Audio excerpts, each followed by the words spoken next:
Bonjour à tous, c'est Hugo, j'espère que vous allez bien. Aujourd'hui, je suis vraiment super content de faire cette vidéo psychologie. Je devais la faire depuis un moment, mais je voulais vraiment regrouper mes meilleurs points, mes meilleures idées.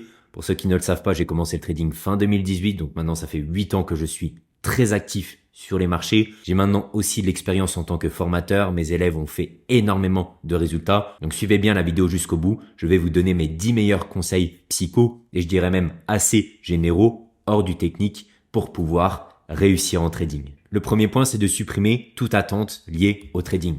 Ne vous voyez pas faire 10 000 euros, 20 000 euros, 30 000 euros au bout de 3 mois, 6 mois de trading. Ça n'existe pas. Vous ne devez pas aussi vous mettre un objectif financier en fin de mois. Vous ne devez pas vous dire absolument sur le mois de février 2026, je dois faire 2 000 euros. Si je fais pas 2 000 euros, je suis un mauvais trader ou je vais en tout cas essayer de tout faire pour faire 2 000 euros. Et c'est dans ce type de contexte que vous allez prendre trop de trades, de mauvais trades et prendre beaucoup de SL. Donc surtout, ne vous fixez pas des objectifs monétaires ou je dirais même des objectifs en termes de pourcentage. Il y a des mois où ça va bien se passer, des mois où ça va moins bien se passer. Ça dépend aussi énormément des conditions de trading.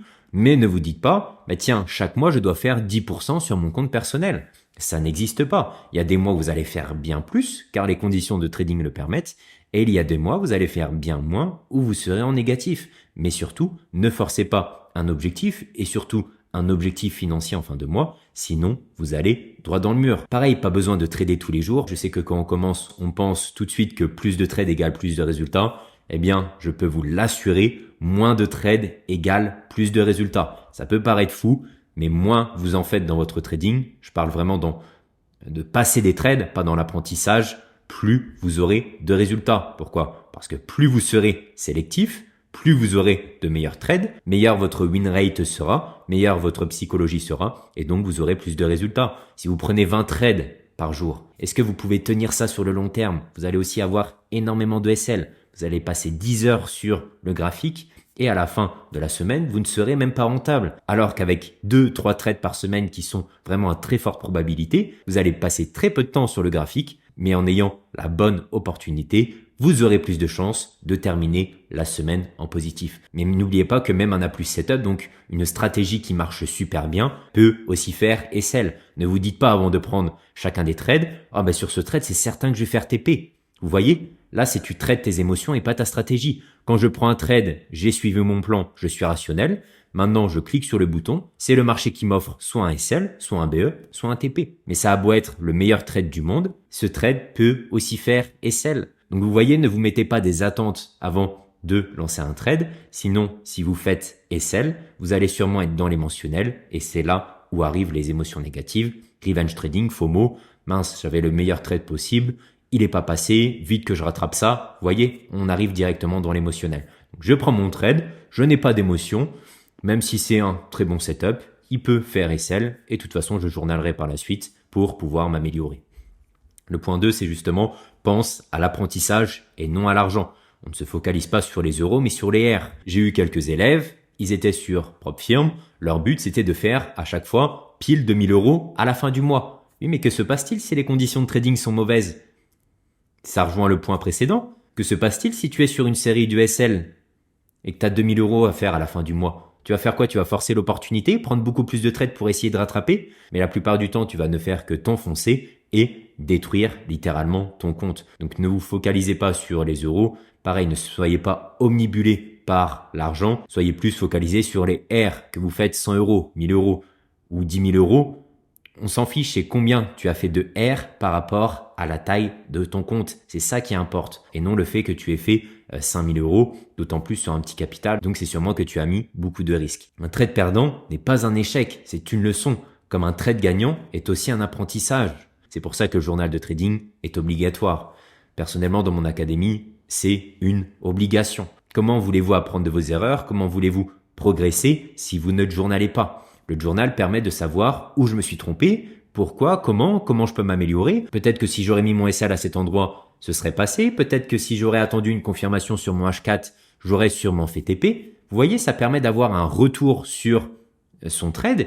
Et au lieu tout simplement de passer un trade et de se dire « Ok, j'ai fait SL, TP, voilà c'est tout », là vous apprenez de vous-même, vous apprenez de vos erreurs. Et donc sur le long terme, ça ne peut être qu'une évolution et ça ne peut que vous apporter que de la rentabilité. L'argent n'est que la conséquence de ton évolution. Plus tu vas travailler ton journal, plus tu vas travailler ta stratégie, plus l'argent arrivera. C'est ce qui découle de ton évolution. Et c'est pas l'inverse. C'est pas je commence le trading, je pense directement argent, argent, argent. C'est pas ok super, j'ai clôturé mon trade de 50 € aujourd'hui sur le gold et j'en fais aucun retour, je n'apprends rien. Et juste parce que j'ai fait 50 €, je suis content. Ça ne mènera pas à une rentabilité long terme. Pour ça, il faut apprendre, il faut être professionnel dans son trading. Donc ton focus numéro 1 doit être de devenir meilleur et non de penser à l'argent. 3, il faut être aussi apte mentalement à trader. Qu'est-ce que je veux dire par là?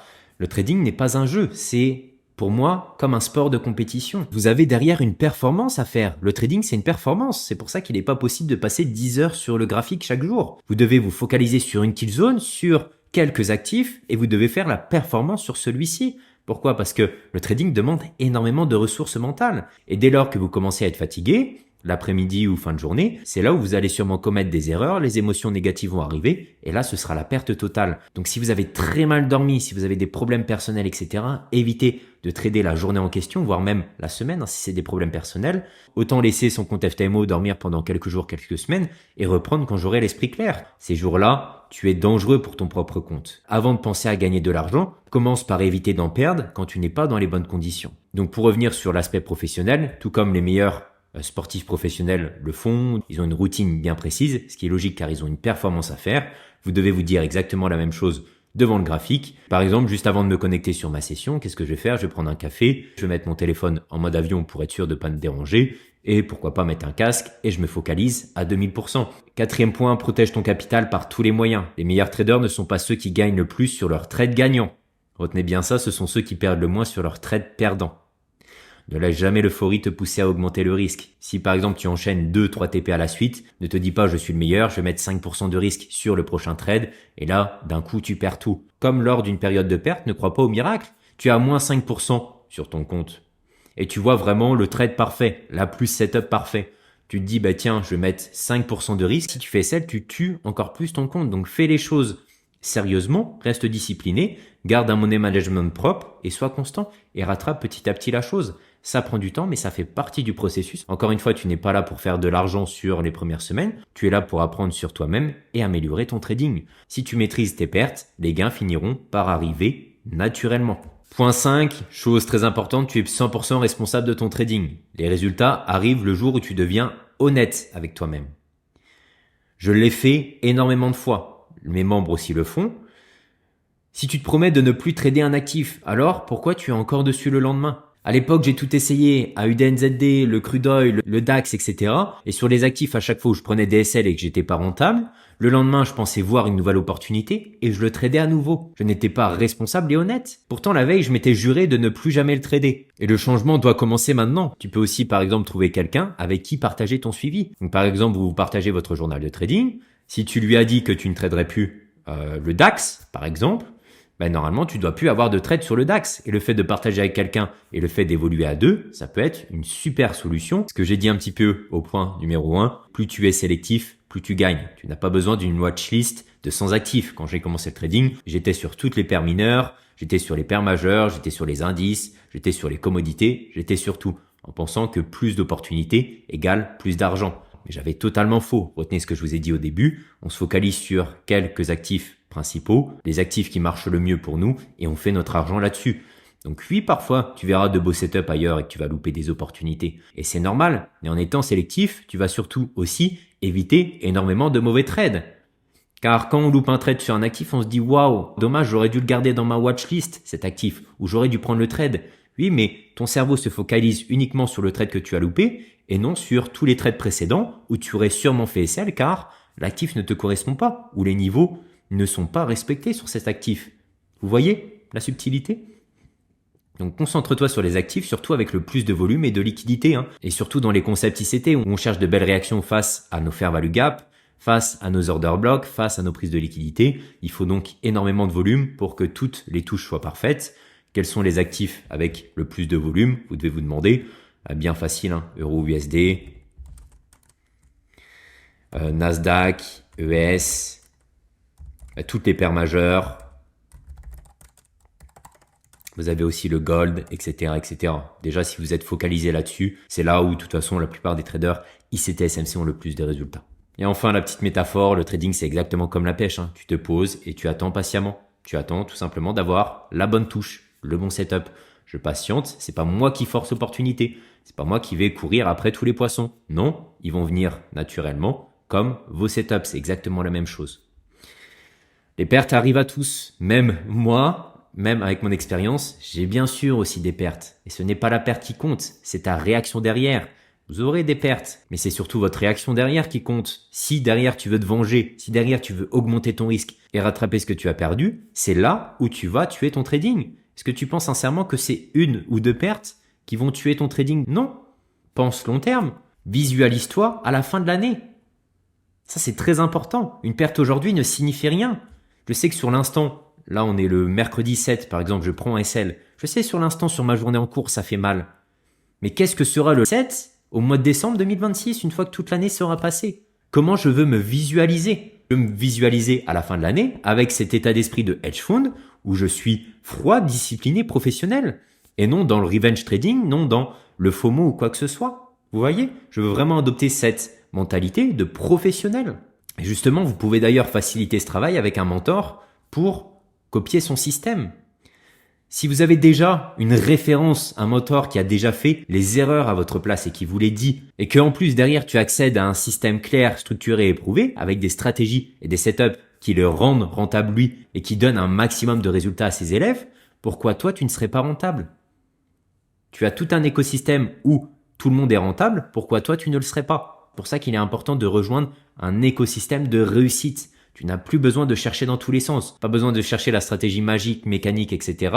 Tu as un système qui est prouvé, qui fonctionne. À partir de là, bien sûr, il ne reste plus que deux variables. Ta psychologie à toi, qu'on a vu depuis le début. T'as beau avoir ma stratégie, par exemple, qui marche super bien et qui donne énormément de résultats à mes élèves. Mais si derrière, ici, tu prends une perte et tu te dis, ça va pas du tout, là je suis à moins 50, je dois rattraper, est-ce que tu penses sincèrement que même avec une bonne stratégie, tu serais rentable? Non. Là, il y a vraiment un travail personnel à faire. Mais au moins, tu as déjà le technique, tu auras juste à te contrôler, entre guillemets, de prendre tes responsabilités comme on a vu au-dessus, d'être un adulte responsable. Et avec le temps, tu verras donc naturellement les résultats arriver. Le 9e point, si tu loupes un trade, c'est ok. Encore une fois, le FOMO détruit plus de comptes que la stratégie en elle-même. Si tu as raté une opportunité, tant pis. Encore une fois, tu peux avoir la meilleure stratégie possible. Si derrière tu FOMO, si derrière tu es en panique, si derrière tu ne te contrôles pas, ça ne marchera pas. Donc prends du recul. Que faire dans ce type de situation justement? Tu prends du recul et surtout tu quittes l'écran. T'as raté l'opportunité, c'est pas grave, je reviens tranquillement demain. Est-ce que rester devant l'écran va te permettre de revenir dans le passé? Non. Bien au contraire, tu verras de nouveaux signaux, et bien souvent des faux signaux, où tu vas prendre un achat ou une vente, et là tu vas rentrer dans une mauvaise boucle, tu vas sûrement faire SL, du coup tu auras fait un SL sur ta journée, tu voudras le rattraper, tu vas en faire deux, etc., etc. Donc la meilleure chose à faire, c'est tout simplement, ok, j'ai raté l'opportunité, encore une fois je pense long terme, je me visualise à la fin de l'année en décembre 2026, quel trader je veux être? Je quitte l'écran, je suis professionnel et j'attends la prochaine opportunité. Un trade raté ne change rien. Un trade impulsif peut tout détruire. Retenez bien ça. Un trade raté, ça change rien. Tu n'as rien gagné, rien perdu. Tu auras peut-être perdu un petit peu de temps sur le graphique, mais c'est rien, c'était à la recherche d'opportunités. Par contre, si derrière tu te venges, là ça peut absolument tout détruire et apporter que du négatif. Et enfin, pour ceux qui sont restés jusqu'à la fin, là c'est plus un conseil technique, mine de rien. Ne joue pas contre la tendance, ne joue pas contre les niveaux de time frame. Tes niveaux et ta tendance au time frame te disent où la smart money se dirige. Ce qui se passe en low time frame, sans contexte, n'est que du bruit. Donc là, admettons, je suis sur une tendance haussière et là, j'ai créé un fair value gap. D'accord? Est-ce que ici, en M1, je vais aller chercher de la vente dans ce fair value gap, même si j'ai un MSS, tout ce que tu veux? Non. Tout ça, c'est que du bruit. Tout ça, c'est que des faux signaux.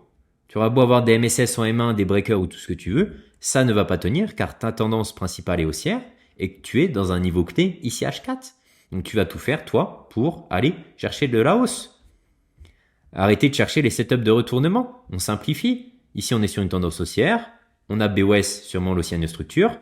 Qu'est-ce qu'on va chercher ici? De la continuation, et on continue dans ce même sens, dans les niveaux clés. Et croyez-moi, et ça personnellement c'est mon trading personnel, mais je vois aussi qui fait le plus de résultats dans mes membres, c'est ceux qui font exactement comme moi. On suit tout simplement les niveaux de la Smart Money, on se met dans la direction de la Smart Money, du displacement, et ça marchera impeccablement.